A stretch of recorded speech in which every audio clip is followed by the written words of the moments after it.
Welcome to Politicos media. ఈరోజు ధర్నా చౌకలు అయితే రాష్ట్ర వ్యాప్తంగా అంగన్వాడీ టీచర్లు హెల్పర్లు ఇక్కడ ధర్నా చేయడానికి వచ్చారు. ఇక్కడ మనతో పాటు చాలామంది ఉన్నారు, వారిని అడిగి తెలుసుకుందాం.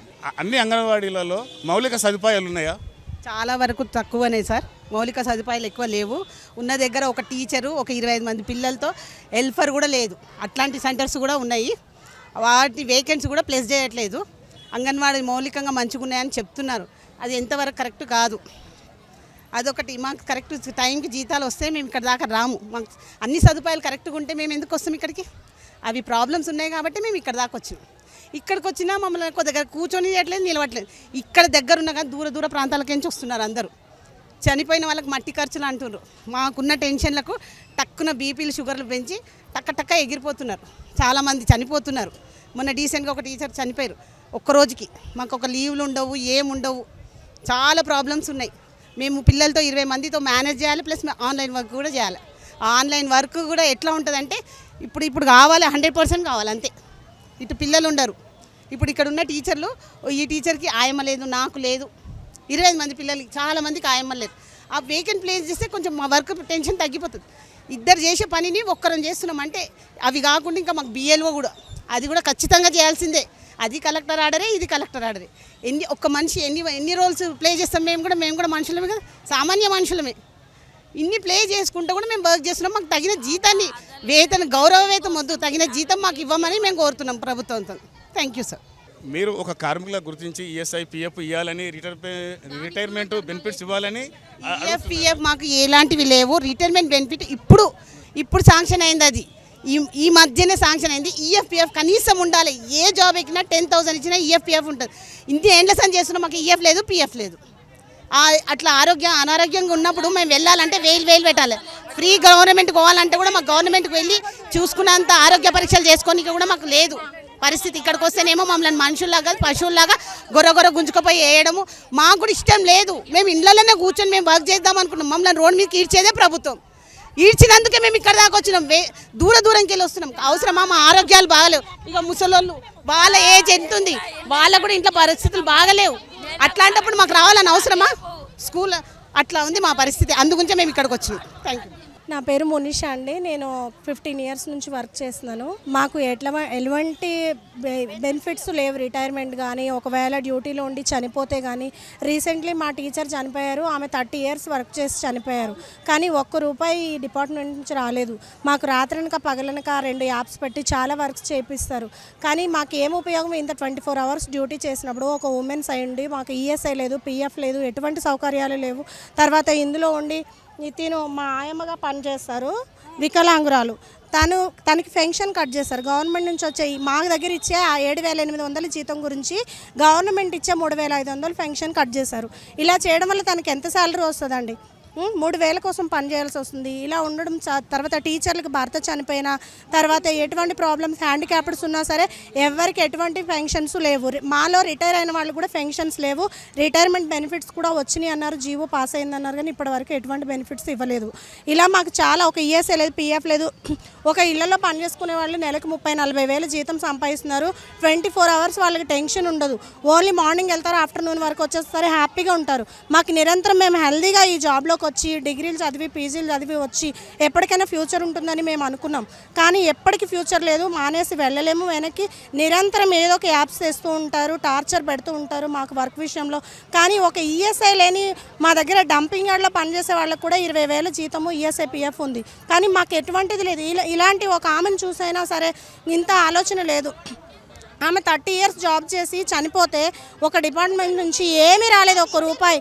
ఎందుకండి ఈ ఉద్యోగాలు? ఎందుకు ఇంతమంది ఆడవాళ్ళు, లక్షల మంది ఆడవాళ్ళని జాబ్ చేస్తున్నాం, మా గురించి పట్టించుకోవాలి కదా. 13,500తో ఏం బతకడానికి వస్తుందండి? మేము గ్యాస్ బుక్ చేసుకోవాలి, మొత్తం మెటీరియల్ అంతా మేమే కొనుక్కోవాలి. సబ్బులు, బుక్స్, జిరాక్స్లు. తర్వాత ఈ మధ్య రీసెంట్లీ బుక్లు కూడా కట్ చేశారు.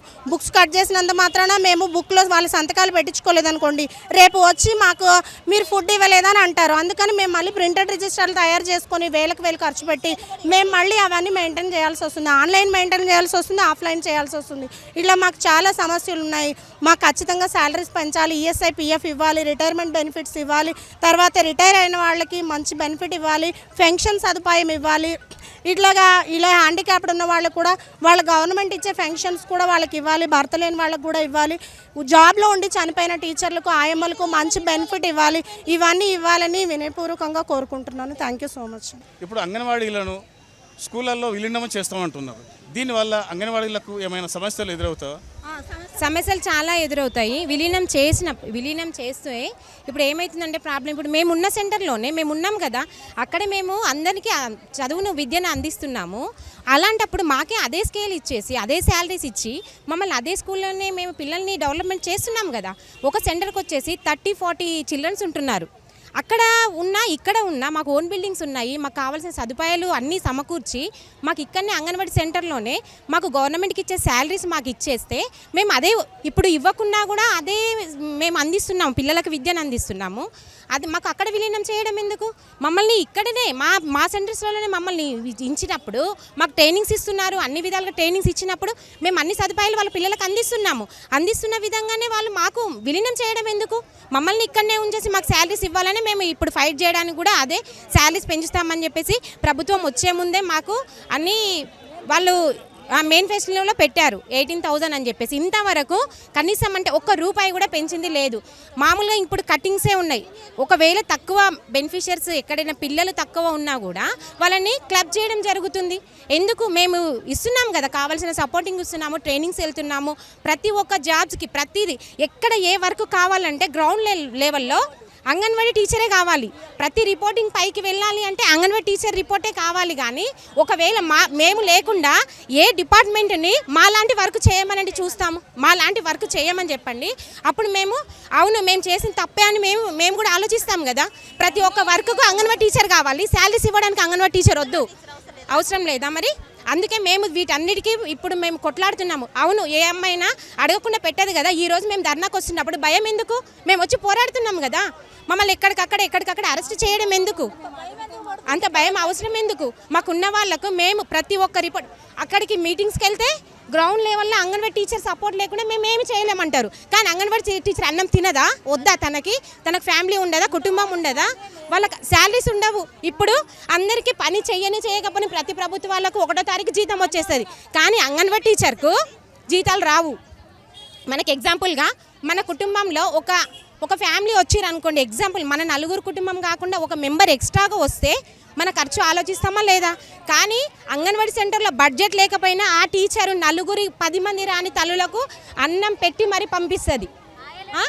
ఆయాలేని సెంటర్లు అయితే ఎన్నో ఏళ్ళుగా పక్క టీచర్ పాపం రోగం రాని ఏమైనా రాని ఆ టీచర్ చేస్తూనే ఉండాలి. ఇలాంటి వాటికి మేము కొట్లాడుతున్నాం. కాబట్టి ఖచ్చితంగా ప్రభుత్వం ఏ విధంగానైనా మాకు రెస్పాండ్ అవ్వాలని హృదయపూర్వకంగా కోరుచున్నామండి. చూస్తున్నారు కదా, రాష్ట్ర వ్యాప్తంగా వచ్చిన అంగన్వాడీ టీచర్లను హెల్పర్లను వచ్చిన వారిని వచ్చినట్టే పోలీసులు అరెస్టు చేసి తీసుకెళ్తున్నారు. వాళ్లకు కనీస భద్రత కల్పించి వారికి ఇస్తామన్న హామీ మేరకు 18,000 జీతం ఇవ్వాలని వాళ్ళు కోరుకుంటున్నారు. వాళ్ళు చిన్న పిల్లలను అంటే 3 నుంచి 6 సంవత్సరాల పిల్లల్ని కన్న తల్లుల్లాగా చూసుకుంటున్నారు. వారి ఆరోగ్యము, భద్రత, పోషణ విషయము అలాగే విద్య కూడా అందిస్తున్నారు. మరి మమ్ములను ఎందుకు ఇంత హీనంగా చూస్తున్నారు అని వాళ్ళు ఆవేదన చెందుతున్నారు. ఇప్పటికైనా ప్రభుత్వము వీరి బాధలను గుర్తించి ఇప్పటికైనా పరిష్కారం చేయాలని కోరుకుంటున్నారు. కెమెరామెన్ కొలిచలమ శేఖర్తో మీ Premaraju. Please subscribe to the channel and download the Politicos app from the links in the description.